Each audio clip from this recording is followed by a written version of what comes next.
Hi everyone, Sam Wenzel here, and today we're going to make an improvised throwing weapon. And the type of weapon we're going to make is an Apache throwing star, also known as a backcountry or backwoods throwing star. So to make this, we're going to select a piece of hardwood, and I'm going to pick one out of this coppice here, somewhat straight, nice piece of maple. So we'll chop that down and we'll start on it. Alright, so now that we've got our pieces of wood cut, we got to talk about dimensions. So I've cut mine to about the length of my tomahawk, just because I wanted to try it. It's I'm used to throwing my tomahawk a bit. It's not my main axe, don't worry about that. I do experiment with different throwing stuff. I've made a few of these stars different sizes, these throwing stars, but I've been experimenting with size of wood now. So I've made them fairly large, fairly thick. Some people will tell you to go with the thickness of your wrist. I find I like to experiment with lightness as well. So the thicker your wood, of course if you're using green wood, it's going to be heavier. And the longer it is, so the larger the star, the more weight will be behind it. And depending on your throwing style, whether or not you're used to throwing anything like this, you'll have to figure out what size of a throwing star you want. So the best way to do that is get out there and kind of experiment with it. So it's just like anything. If you're throwing a knife, an axe, hatchet, tomahawk, spear, or anything like that, you got to experiment with what size, what shape, and what weight you want. So what I'm doing now, I'm taking my knife here, my Mora knife, not one I throw. I don't throw any of these. And I'm going to put a point on this. And that's if you were in a survival situation, or if you were trying to hit a target, you maybe want to consider pointing it so it would stick in the target. Now when it comes to using things like this, today is kind of a fun experiment. Get a little practice with a throwing weapon in, one that I can make. But if you're out somewhere and you're making one of these, just keep in mind that you want to check and make sure. Most likely it's not going to be legal to hunt with, but you want to check and make sure that this is in fact not going to get you into trouble if you are going to do something with it. Around here I know I can't really hunt with this, but there's no rule saying that I can't have a little fun checking it around at stumps and handmade targets. So just keep that in mind with anything you do, especially if it comes to trapping or improvising any kind of hunting weapons when it comes to bushcraft stuff.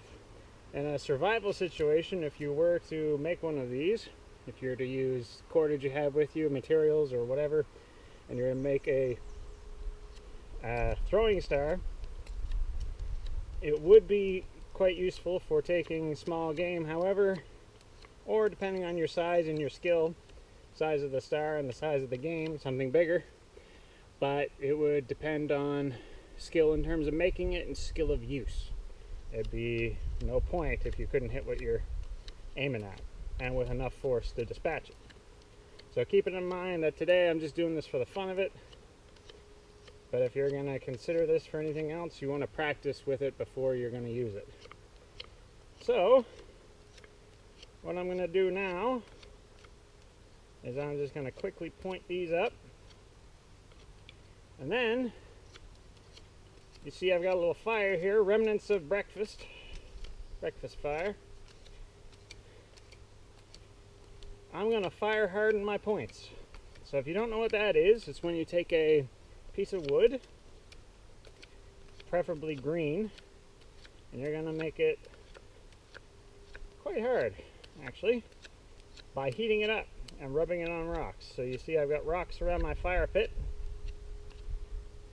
and I'm just going to stick this right in the coals and more or less cook it just so it's nice and hard, kind of like a spear point. Actually it is basically a spear point. And what this does is this allows you to use it more. So if you're hitting stumps or rocks or ground, it's not going to blunt the tip. it's going to stay pointier and longer. So I'm going to heat it up here in the coals at a relatively small fire here.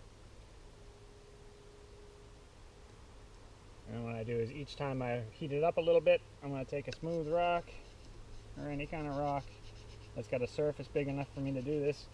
I don't know if you can see this in the camera. I'm going to rub this on the rock and firm it up. And then I'll put it back in, and that helps the spear point take shape. I'm putting it back in the coals. I'll just stir this wood up a little bit. I'll put this one right in the flame a little bit. And where it's green wood, don't be afraid of it bursting into flames. It shouldn't do that.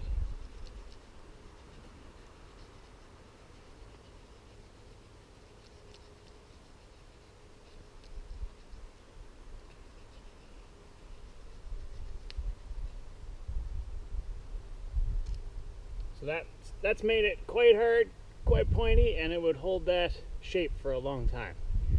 So what I'm going to do is I'm going to finish up the rest of these points, and I'll move on to the next part.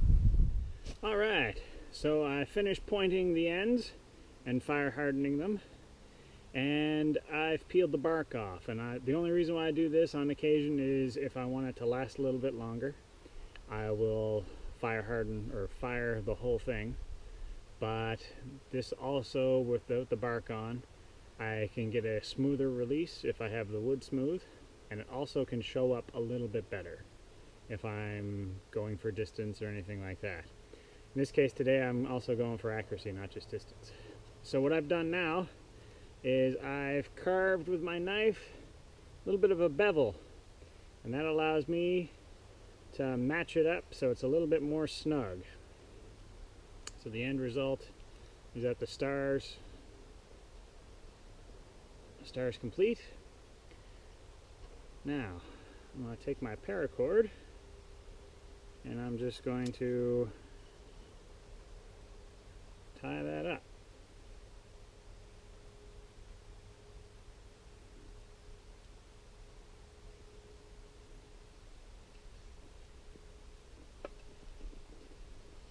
Shouldn't take too much paracord. On occasion I will use some natural cordage. Today I'm using paracord that I brought with. But I hope to do another video where I'm fooling around with some spruce roots. So, without further ado, I give you, as soon as I finish the knot,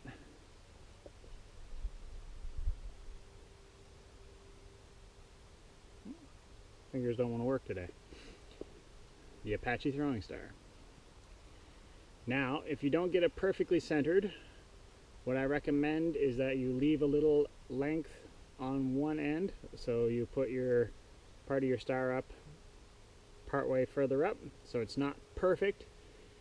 What that does is it gives you an off center or off balance, or a slight, sorry, it's not a center, it's not a perfect star, but it gives you kind of more like a tomahawk. So the weight's further up and it gives you that kind of balance. So we'll go through it. There's a couple ways you can throw something like this. You can throw it overhand straight on, or you can throw it horizontal. So straight on, it would be for passing in between thick brush, thick trees, if there's an open lane for you to throw at something, at your target, or if you have an open space and you're looking for more of that spin action to try and create as much distance, or sorry, as much damage as you can. Today I'm just going to fool around with this a little bit.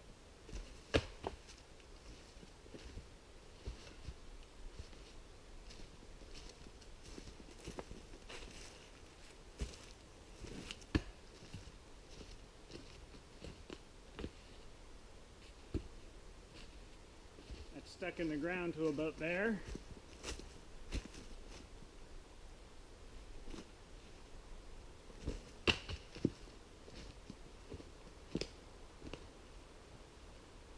You get some glancing blows.